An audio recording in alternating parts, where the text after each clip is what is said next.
This is the second lowest selling GTA game, selling only about 1.2 million copies. But it's still one of the most loved in the entire series, even being nominated for Game of the Year. This game is the highest rated one for its platform. But the thing is, almost no one's heard of this masterpiece. I'm talking about GTA Chinatown Wars, a handheld GTA game made for the Nintendo DS and the PSP. This game still works perfectly for these platforms and is regarded as one of the best GTA games of all time. It was praised and is still loved by players because of its unique 2.5D graphical style, top-down gameplay style, and utilization of the handheld devices. So how come this game is considered a failure by Rockstar Games? But before we look at the game and all that, it's important to understand how GTA games ended up on handheld systems. Before all this, the GTA series started off with 2D top-down games that were released for PCs. It was only with the third game in the series that a shift to the 3D style that we all know was made. The series had its first game in the handheld space with Grand Theft Auto Advance, a game similar to the first two in its 2D style, and it released for the Game Boy Advance.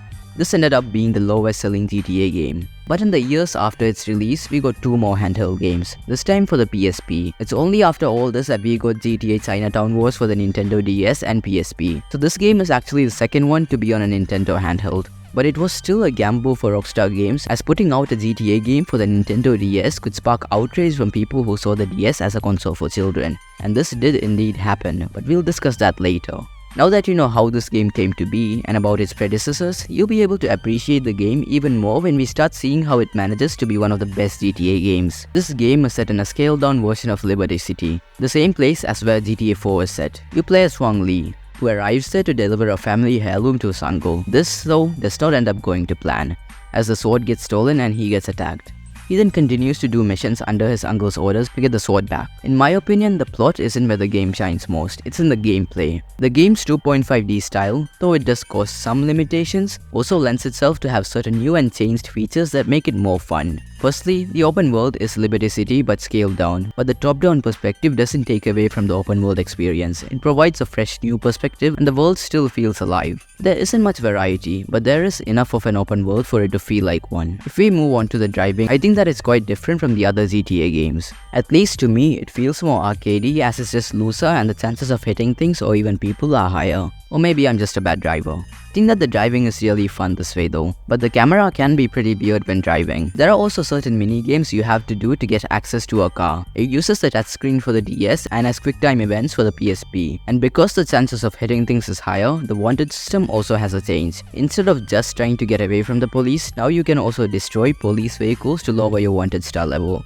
This is a very fun mechanic, as sometimes I just try to get wanted stars and try to get away from the police, which proves difficult sometimes. Other than all this, the mechanics are fairly similar to the other games from what I can see. The abilities you have are obviously not as some more modern 3D games, yet all the basics are covered. There are quite a few varied weapons as well. There are about 28 weapons in total, and they're your standard weapons. The Molotov and Sniper Rifle require mini games to use. If you watch this far, please do subscribe. It would mean a lot to me, and leave a comment too. Let's continue. One aspect of the game that people really seem to enjoy was the ways to make money through the dealing of illegal substances. This is an entire economy in the game. You have to take part in missions to make the money. It's a better version of the stock market or passive income streams in GTA 5, as it requires your active participation. The game's visuals stand out the most in the entire series, as the cel-shaded style makes the game actually look like the pictures in the covers.